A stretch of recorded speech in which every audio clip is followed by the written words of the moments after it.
Shopper Insights, y'all. It's Lauren. Shopper Insights, y'all. I'm Janera. Shopper Insights, y'all. I'm Audrey. Shopper Insights, y'all. I'm Candace. Shopper Insights, y'all. It's Megan. Shopper Insights, y'all. Welcome to the podcast. Sharper Insights. Did you know? Did you know? Did you know? Did you? Today's Did You Know is going to be about stickers. Ooh. Not the kind that you step on and hurt, Oh, yeah. but the ones that everyone seems to want. Mm-hmm. And you gotta collect them. Yeah. Adhesives. The adhesive stickers, yes. So we are going to give you a little bit of history, things that we learned, and then we're going to just talk about why we love them, why we need stickers in our lives. So let's go with some history. Can you guess when, like, the first sticker came out? When did adhesive come out? Good question. All great questions. So let's kind of guess. When do you think the first sticker was, like, I don't know, created or used? I feel like the 70s was like a sticker time. That definitely was, I feel like. But it dates even further, way before that. Like, 1625.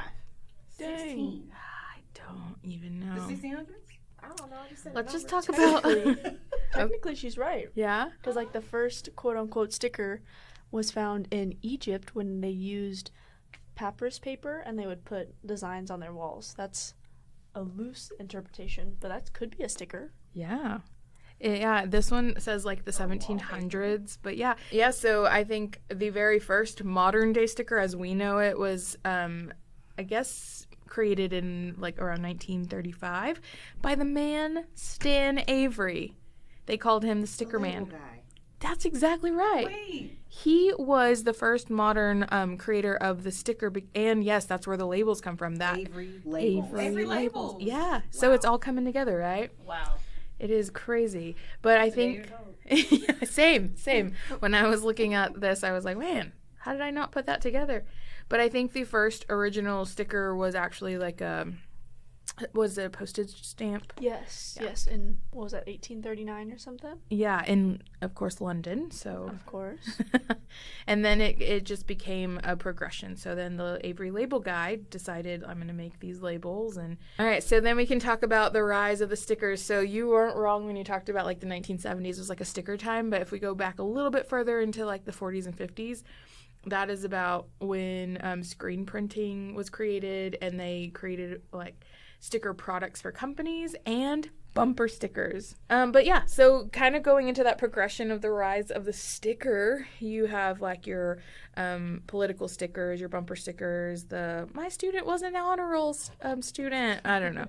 We just kind of love to put our business out there. So then you go into the 60s and 70s where they're a little bit more mainstream, and they're used for labels, like to label, I'm sure, marketing products, for decorations, to give directions, lots of different uses for stickers. And then I think bumper stickers had like a resurgence around this time, especially in our country, I'm imagining. So we've got those. But I think when I was doing some research, people actually collect stickers. Yes. Do you guys have a sticker collection? I do. I have so many stickers, especially anywhere I travel. I try and get a sticker. So I don't know what I'm going to do with them. They're just in a bowl right now.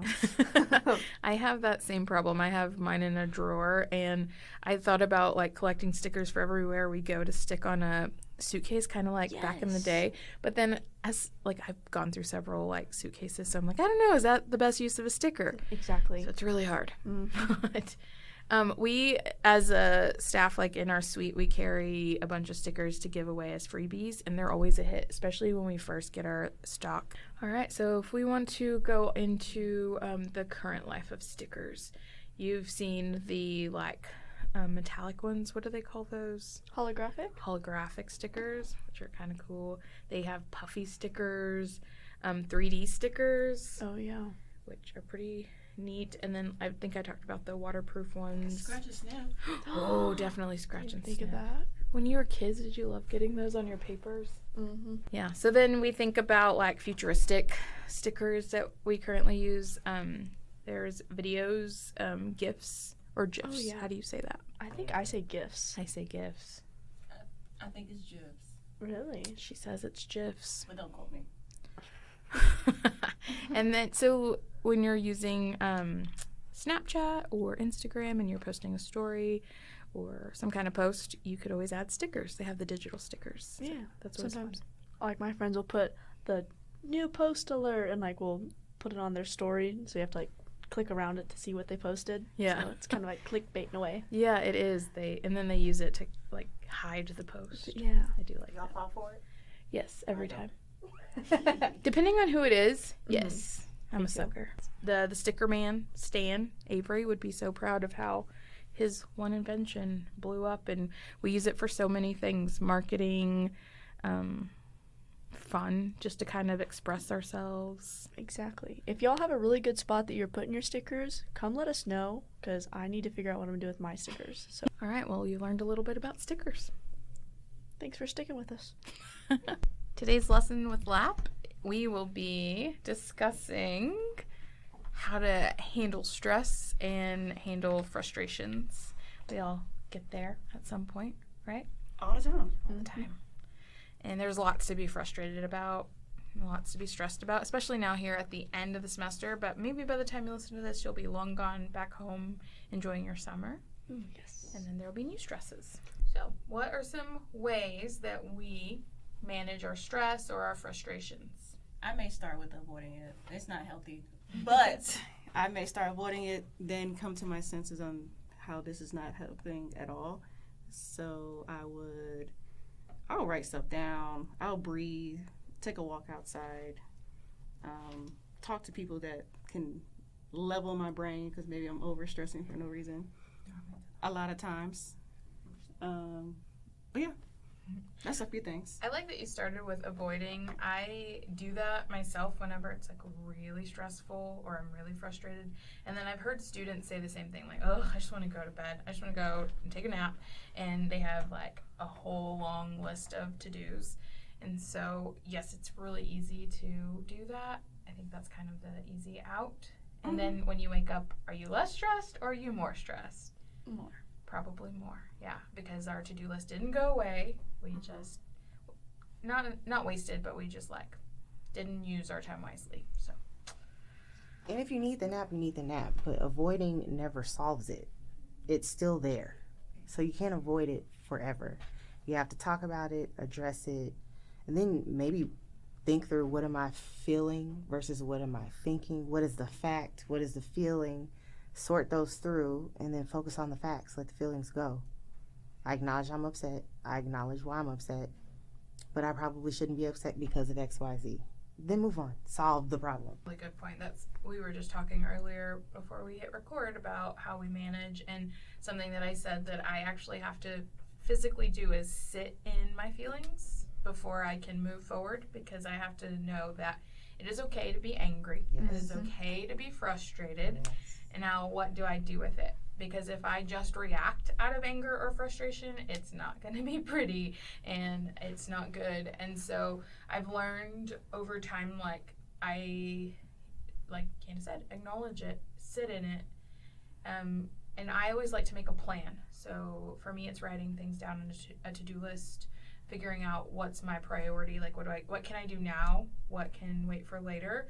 And then also even just thinking about what's in my control. Like, what can I control?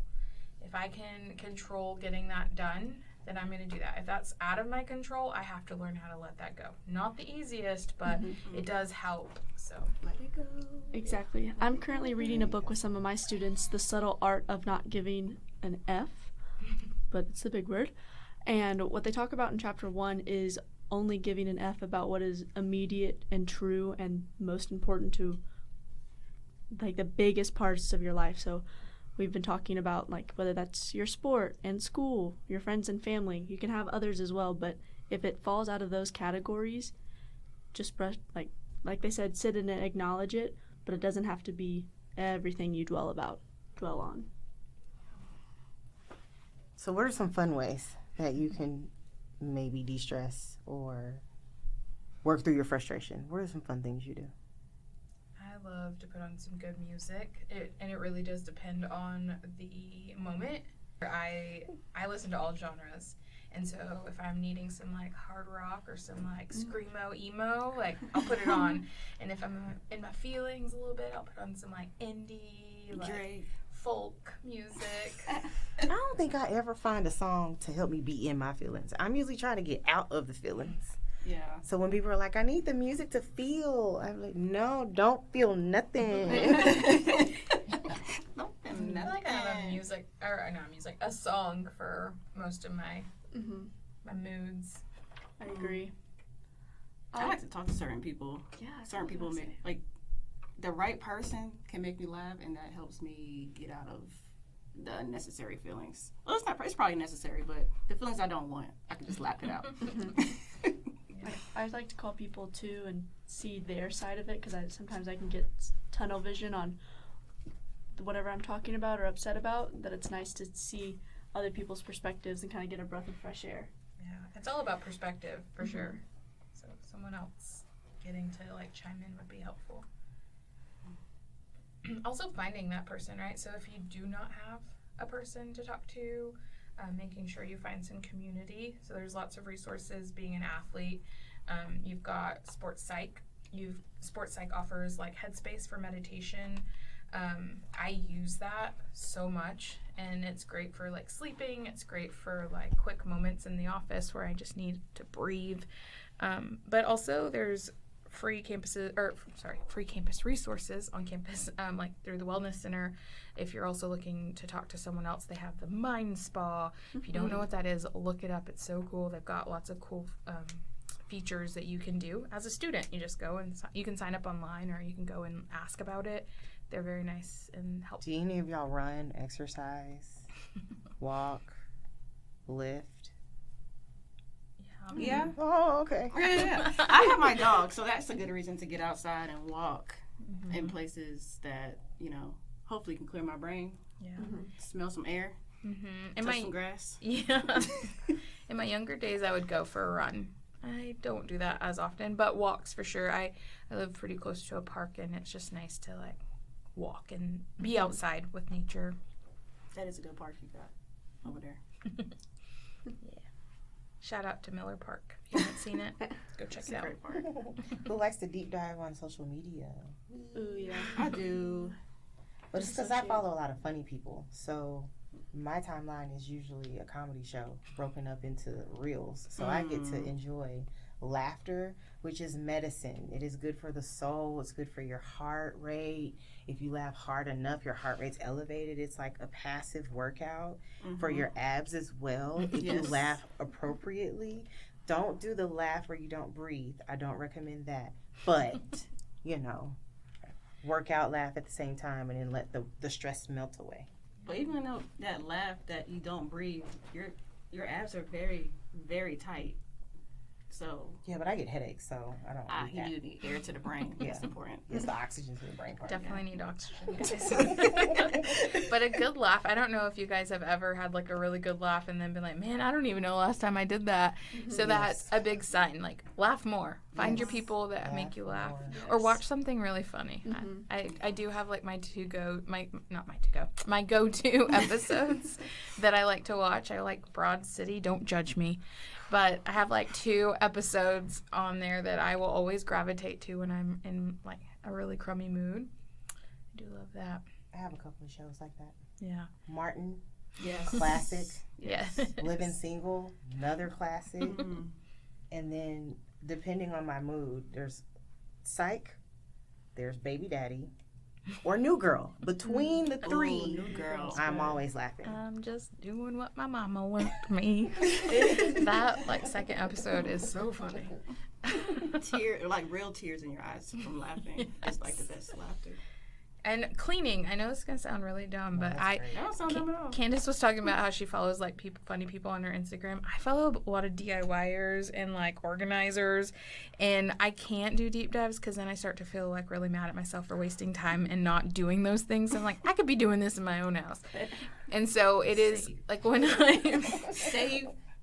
yes, I do. later. All this, I don't even go back to them, but I do find that if I'm like in a real chaotic mood and like things just aren't going my way, I like to clean. And Candace has actually seen me do this in my office where she's like, "You doing good?" And I'm like, "Yeah." She's like, "Are you sure? Because you're cleaning."